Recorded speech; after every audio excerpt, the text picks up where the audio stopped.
morning mga kaputik. So ito na nga mga kaputik, nakabit na natin yung pinto. So ngayon mga kaputik, gagabit natin yung mga kaputik yung door knob. Mga kaputik, lapit ka kaputik, nakita natin. So bali ito na nga mga kaputik yung binili natin ano, knob. Yung mura lang mga kaputik.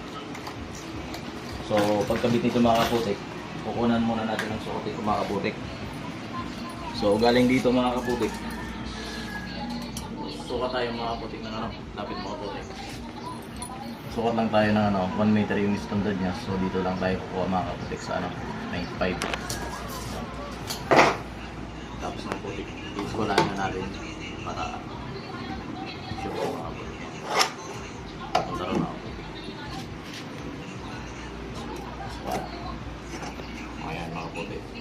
So ito mga kaputik, kung may pattern tayo dito mga kaputik, pagkakabit nito mga kaputik. Sa mga baguhan mga kaputik, so makakatulong ito sa inyo. So ito nga yung mga kaputik oh. Ito, itutupi lang natin yung araw. Tutupi natin dito mga kaputik yan. Yan. So pagkatupi natin mga kaputik, ilalagay lang natin dito mga kaputik oh. Dito sa kanto mismo mga kaputik. Make sure mga kaputik na yung guhit natin dito, yung galing na guhit dito, yan. Nakatugma siya dun sa guhit dito. Yan, ang guhit niya yan, mga kaputik yun. So, dyan yan. Yan. So, para sigurado tayo mga kaputik, yung pako. Ito yung mga kaputik galing dito. Ito. Bubutasan natin mga kaputik. Yan, namataan na natin mga kaputik. So, dyan natin yung bubutasan mga kaputik. So, ito na yung ano natin. Sintro lang natin to, butas.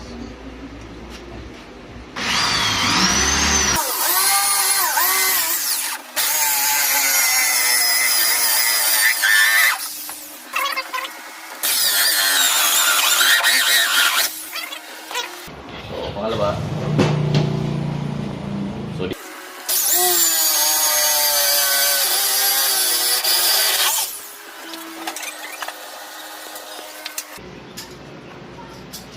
So, ito pala mga kaputik. So dalawa dito, sa kabila tayo, so susunod dito mga kaputik. Hindi dito, pag nabalik na siya. So dito tayo mga kaputik. Tatanggalin natin ito para mas ang siya. Ayan. Tanggalin natin yan. So huwag natin kakalimutan yung susuin mga kaputik dito sa labas.